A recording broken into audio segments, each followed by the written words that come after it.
সুস্থ থাকতে আমরা অনেকেই প্রতিদিন একটি ফল বা সবজি খাওয়ার চেষ্টা করি, কিন্তু প্রশ্ন হলো প্রতিদিন একটি কমলা ভালো নাকি লাল টমেটো।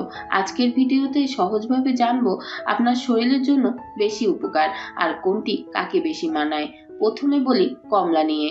কমলা রয়েছে প্রচুর পরিমাণে ভিটামিন সি, যা শরীরের রোগ প্রতিরোধ ক্ষমতা বাড়ায়। নিয়মিত কমলা খেলে সর্দি কাশি কম হয়, ত্বক উজ্জ্বল থাকে এবং শরীরে ক্লান্তি কম লাগে।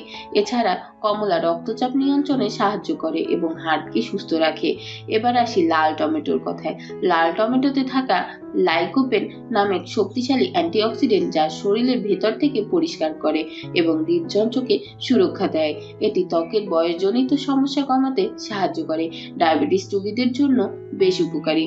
হজমের দিক থেকে দেখলে কমলায় থাকা ফাইবার পেট পরিষ্কার রাখে এবং কোষ্ঠকাঠিন্য দূর করে। অন্যদিকে টমেটো হালকা ও সহজপাচ্য, যা হজম শক্তিশালী করে কিন্তু পেট ভারী লাগে না। ত্বকের জন্য কমলা ত্বককে ভেতর থেকে উজ্জ্বল করে, আর টমেটো ত্বককে টান টান রাখে এবং রোদে পড়া ভাব কমাতে সাহায্য করে। শীতে শুষ্ক ত্বকের জন্য টমেটো একটু বেশি উপকারী, তবে রোগ প্রতিরোধ ক্ষমতা বাড়ায় কমলায় গিয়ে। তাহলে প্রতিদিন কোনটা খাবেন? যদি আপনার শক্তিশালী ইমিউনিটি ও ফ্রেশ ত্বক, তাহলে কমলা বেছে নিন। আর যদি লক্ষ্য থাকে হার্ট সুস্থ রাখা, সুগার নিয়ন্ত্রণ ও ত্বকের যত্ন, তাহলে লাল টমেটো আপনার জন্য সেরা। সবশেষে বলা যায়, কমলা আর লাল টমেটো দুটোই দারুণ স্বাস্থ্যকর।